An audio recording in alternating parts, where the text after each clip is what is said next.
John Jain Agra से पूछते हैं, नमोस्तु महाराज जी, हमें जो पुण्य का फल मिलता है वह हम किसको दे सकते हैं? यदि दे सकते हैं तो कैसे दे सकते हैं? पुण्य का फल देने का एक तरीका है। जैसे एक दीपक होता है, पाप भी दे सकते हो, पुण्य भी दे सकते हो, अशुभ कर्म भी दे सकते हो, शुभ कर्म भी दे सकते हो। जैसे एक दीपक जलता हुआ है, एक दीपक दूसरे का बुझा हुआ है, तुम दोनों दीपकों की बाती को टच कर दो, वह दीपक कभी नहीं जल सकता था, तुम्हारे दीपक से जला। तो क्या इस दीपक ने कुछ दिया है? नहीं दिया। क्या वह उसके पास जलने की योग्यता थी? नहीं। तो इस दीपक ने उस बाती की योग्यता को जगा दिया, तो अपन कहते हैं उस दीपक ने इसको जला दिया। ऐसे कर्मों में होता है।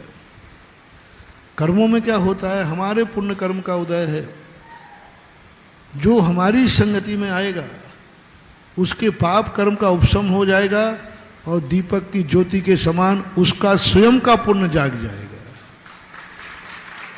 इस दीपक ने अपनी ज्योति नहीं दी, उसकी योग्यता जो थी वो प्रकट कर दी।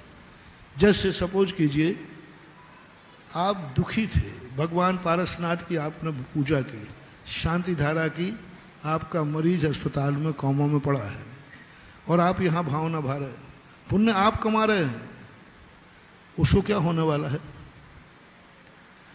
भावना आप भा रहे हैं, घर में एक व्यक्ति का है, दूसरे का क्या?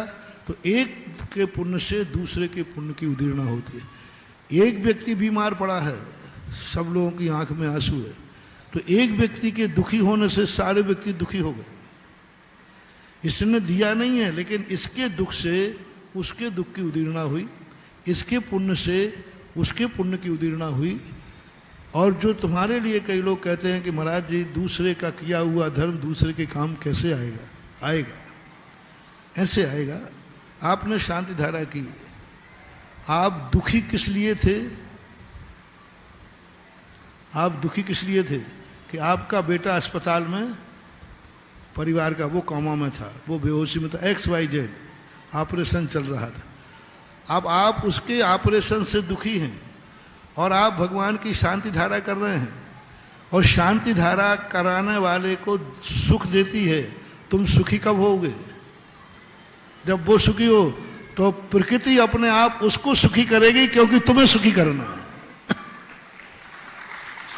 क्योंकि तुमने पुण्य किया है।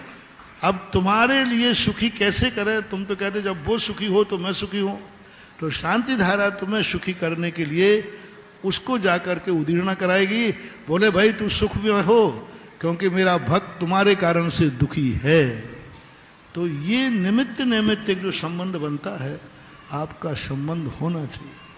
शांति धारा के पढ़ने के बाद मुझे बहुत सैद्धांतिक प्रश्नों के जवाब मिले। एक पेड़ के लिए शांति धारा करा दी, खेत के फसल के लिए शांति धारा करा दी। भक्त कर रहा है किसान कि हे भगवान मेरे खेत में महामारी न लगे, हमारा पेड़ सुरक्षित रहे, हमारा खेत हरा भरा लगे। अरे खेत तो एक इंद्रिय जीव है वो फसल, और इधर शांति धारा कर रहा है। कितना गजब का मोटिवेशन है ये कि इस किसान शांति धारा कर रहा है फसल के लिए, फसल एक इंद्रिय, पेड़ के लिए। संबंध इतना होना चाहिए, पेड़ से आपका लगाव होना चाहिए। पेड़ यदि नहीं फलेगा तो आपको दुख होगा। तो धर्म कहता है तुझे सुखी रखने के लिए हमें उस पेड़ को हरा रखना पड़ेगा, ये हमारे पुण्य का उदय है। तो ऐसा ये निमित्त नैमित्तिक संबंध होता है।